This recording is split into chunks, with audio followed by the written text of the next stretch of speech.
જાણકારી લઈશું, પરંતુ મહત્વપૂર્ણ સમાચાર મહારાષ્ટ્રથી પ્રાપ્ત થઈ રહ્યા છે। દેવેન્દ્ર ફડણવીસ જેઓ મંચ પર ઉપસ્થિત થઈ ચૂક્યા છે। તમામ કાર્યકર્તાઓમાં ઉત્સાહની લહેર જોવા મળી રહી છે। કાલે ભવ્યાતિ ભવ્ય સમારોહ 5 વાગે સાંજે યોજાવા જઈ રહ્યો છે, જ્યારે મહારાષ્ટ્રના સીએમ મુખ્યમંત્રી દેવેન્દ્ર ફડણવીસ શપથ ગ્રહણ કરશે અને તે પહેલા તેમના નામની જાહેરાત થતા જ એક અલગ જ ઉત્સાહ જોવા મળી રહ્યો છે।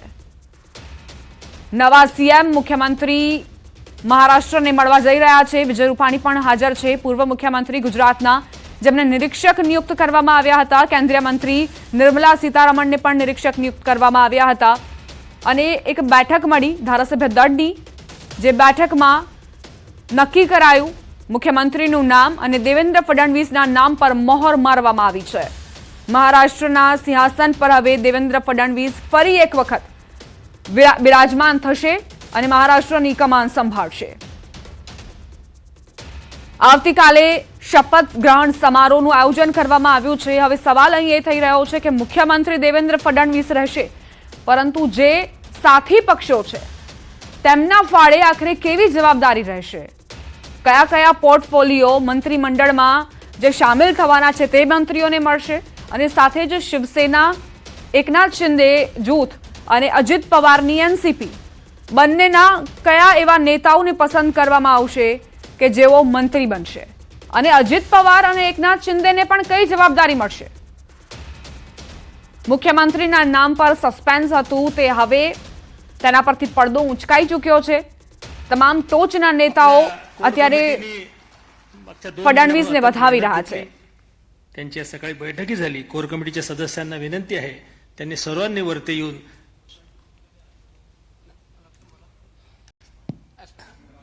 कोर कमिटीनी वरती येऊन મહારાષ્ટ્રના નવા મુખ્યમંત્રી દેવેન્દ્ર ફડણવીસ, જેમને ફરી એક વખત જવાબદારી પાર્ટીએ સોંપી છે। દેવેન્દ્ર ફડણવીસે ખૂબ જ સારી રીતે લોકસભા દરમિયાન પણ પ્રચાર કર્યો, એડી ચોટીનું જોર લગાવ્યું અને વિધાનસભા વખતે તેમની જ મહેનત રંગ લાવી કે પાર્ટી ભાજપ સૌથી મોટી પાર્ટી બનીને ઉભરી।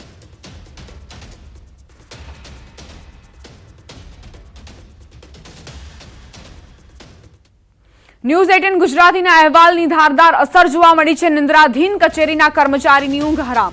ન્યૂઝ 18 ગુજરાતીના અહેવાલ બાદ તપાસ, પીજીવીસીએલના આસિસ્ટન્ટ એન્જિનિયરનું નિવેદન, ખાતાકીય તપાસ ચલાવવામાં આવી રહી છે। ગેરરીતિ સામે આવશે તો પગલાં લેવાશે। કર્મચારીઓ કોન્ટ્રાક્ટ આધારિત છે।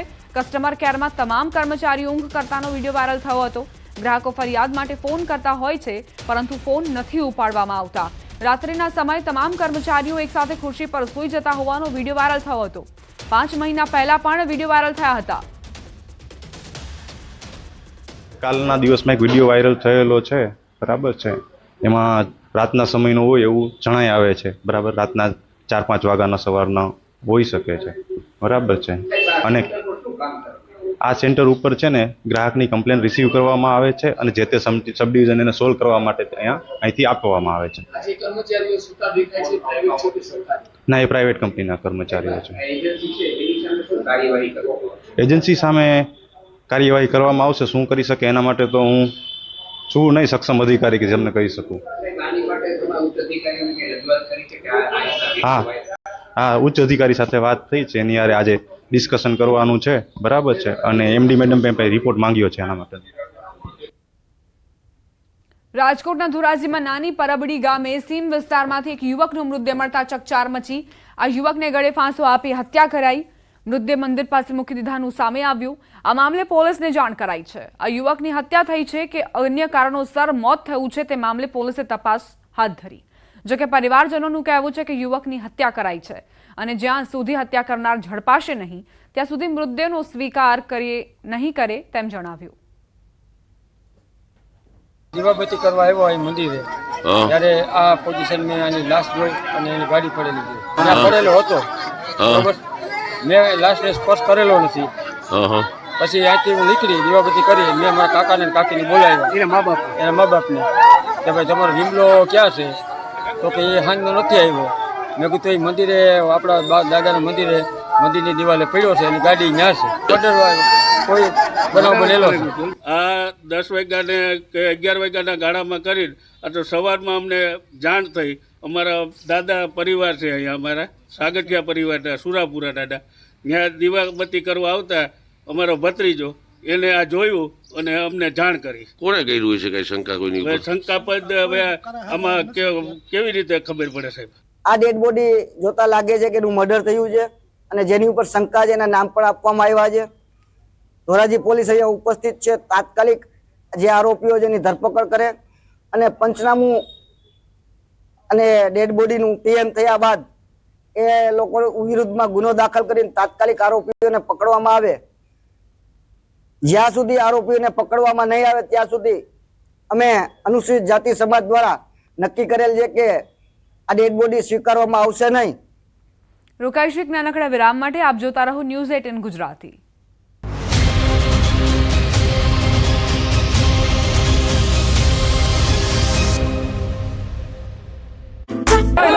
આંખમાં આંસુ, દિલમાં દર્દ, તંત્ર સામે આક્રોશ અને ચિંતાનું ફાટેલું આગ. દ્રશ્યો છે અંકલેશ્વરના. અંકલેશ્વર જીઆઈડીસીની ડેટોક્સ ઇન્ડિયામાં પ્રચંડ ધડાકા સાથે બ્લાસ્ટ થતા 4 લોકોના મોત થતા પરિવારજનો હિબકે ચઢ્યા. કોણ કોને શાંત રાખે તેવા દ્રશ્યો સર્જાયા. અંકલેશ્વર ઔદ્યોગિક વસાહતમાં આવેલી ડેટોક્સ ઇન્ડિયા કંપનીમાં મલ્ટી ઇફેક્ટ ઇવોપરેટર પર રેલિંગ લગાવવાની કામગીરી ચાલુ હતી અને ત્યારે વિસ્ફોટ થયો. સવારના 11:30 અને 12 વાગ્યાની વચ્ચે આ ઘટના ઘટી. બ્લાસ્ટ એટલો પ્રચંડ હતો કે એકની બોડી પ્લાન્ટની બહાર ઉડીને કંપનીના કેમ્પસમાં પડી. અંકલેશ્વરની ડેટોક્સ કંપનીમાં બ્લાસ્ટની ઘટના બાદ એક કામદારનો મૃતદેહ કંપની બહારથી મળી આવ્યો. બ્લાસ્ટમાં મૃતદેહો ફંગોળાયા હતા.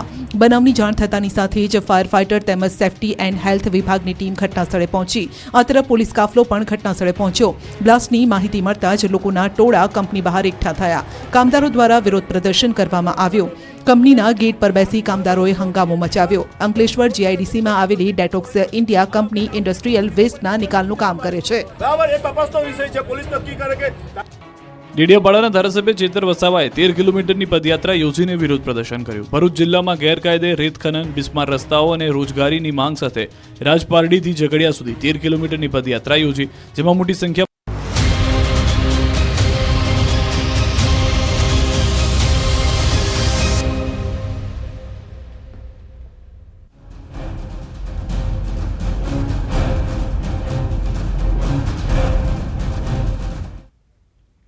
Welcome back. ખ્યાતિકાંડ કેસમાં વધુ એક આરોપીની ધરપકડ કરાઈ. ફરાર ડોક્ટર સંજય પટોડિયાની ધરપકડ કરાઈ છે. સંજય પટોડિયા ખ્યાતિ હોસ્પિટલમાં ડિરેક્ટર હતો. ખ્યાતિકાંડમાં અત્યાર સુધીમાં કુલ 7 આરોપી પકડાયા. આ કેસમાં હજુ 2 આરોપીઓ પકડથી દૂર છે, જેમાં કાર્તિક પટેલ અને રાજશ્રી કોઠારી પકડથી દૂર છે. અમદાવાદની ખ્યાતિ હોસ્પિટલમાં કોઈ તકલીફ વગર દર્દીઓના ઓપરેશન કરાવી દેવામાં આવ્યા હતા, જેમાં 2 લોકોના મોત થયા હતા. ફક્ત પીએમજેએવાયનો આર્થિક લાભ લેવા માટે આચરાતા આ કૌભાંડમાં મહેસાણાના કડીના ઘણા ગામના લોકો ભોગ બન્યા હતા.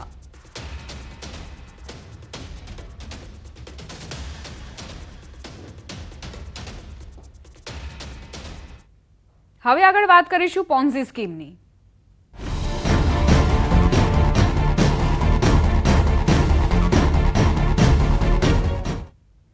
બીઝેડ માટે એજન્ટોની ભક્તિનો વિડીયો વાયરલ. રોકાણકારોના રૂપિયા ઉડાવતા એજન્ટો વિદેશમાં પ્રવાસ કરી આભાર માનતા. એજન્ટ મયુર દરજીના બીઝેડની ભક્તિનો વિડીયો સામે આવ્યો. બીજા વિડીયોમાં અનેક એજન્ટો બાલીમાં ભક્તિ કરતા નજરે પડ્યા. બીઝેડથી વિદેશ પ્રવાસમાં આભાર માનતા એજન્ટો જોવા મળ્યા.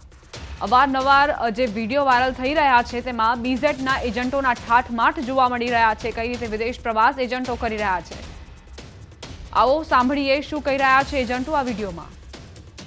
બહુ જ સારી ફિલિંગ આવી રહી છે અને 9:24 થઈ છે. એનો મતલબ કે અત્યારે ઇન્ડિયામાં હવે 7 વાગ્યા બધા ઉઠી રહ્યા છે, ત્યારે આપણે અહીંયા તૈયાર દરિયા અને એકદમ રેડી થઈ ગયા છે સાઇટ સીન માટે.